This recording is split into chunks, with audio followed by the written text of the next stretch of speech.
చందమామ కథ ముగ్గురు మూర్ఖులు.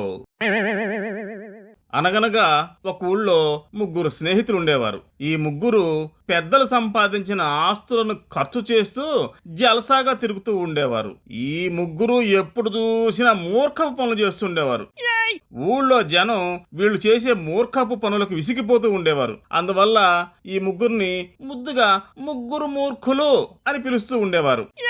ఇలా జనం తమని మూర్ఖులని పిలుస్తూ ఉంటే వీళ్ళు మొదట్లో పట్టించుకునే వాళ్ళు కాదు. కానీ ఊరంతా తమను అలా పిలవగా ఒకసారి వీళ్ళకి రోషం పొడుచుకొచ్చింది.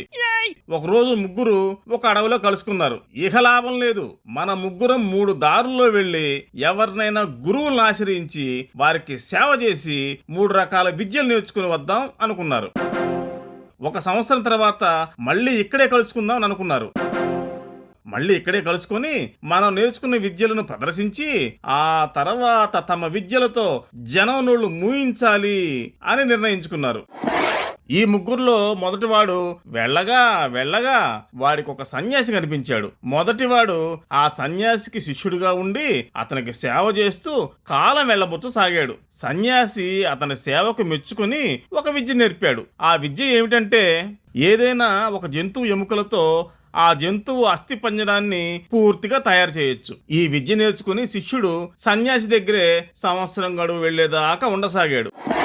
రెండోవాడు పోయి ఒక ఋషిని దర్శించి అతని సేవ చేయసాగాడు. ఆ ఋషి మెచ్చి అతనికి ఒక విద్య నేర్పాడు. అదేమిటంటే, ఏదైనా ఒక అస్థి పంజరానికి శరీరంలోని అవయవాలు, మాంసం, చర్మం వచ్చేలా చేయవచ్చు. ఈ విద్య నేర్చుకుని రెండోవాడు కూడా సంవత్సరం గడువు కోసం ఎదురు చూస్తూ ఆ ఋషి దగ్గరే ఉండసాగాడు.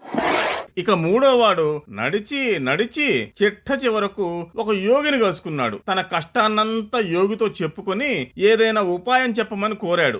యోగికి కూడా జాలి కలిగి ఒక విద్య నేర్పాడు. అదేంటంటే, ఏదైనా ప్రాణం లేని జీవానికి ప్రాణం తెప్పించవచ్చు. మూడోవాడు చాలా సంతోషంగా యోగి సేవ చేస్తూ సంవత్సరం గడువు తీరడం కోసం ఎదురు చూస్తూ ఉన్నాడు.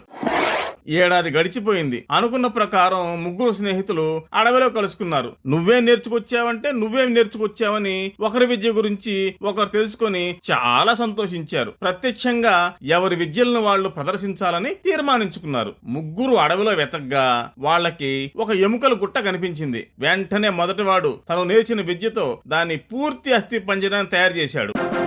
వెంటనే రెండోవాడు తను నేర్చిన విద్యతో దానికి మాంసము, చర్మము, శరీర అవయవాలు కల్పించాడు.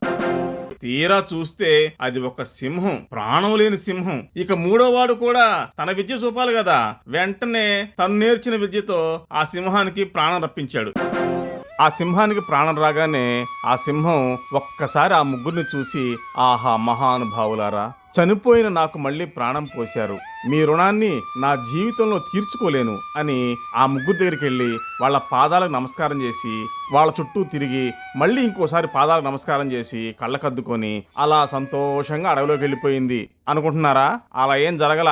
ఇలా ప్రాణం పోశారో లేదో అలా వాళ్ళ మీదకు దూకి ముగ్గురిని చీల్చి చెండాడి తినేసింది. ఆ ముగ్గురు ఇంత మూర్ఖపు పని చేసినా వాళ్ళనెవరూ మరోసారి ముగ్గురు మూర్ఖులు అనలేదు. ఎందుకంటే ఈ ముగ్గురు కలిసి చివరగా చేసిన మూర్ఖపు పని ఎవరూ చూడలేదు కదా.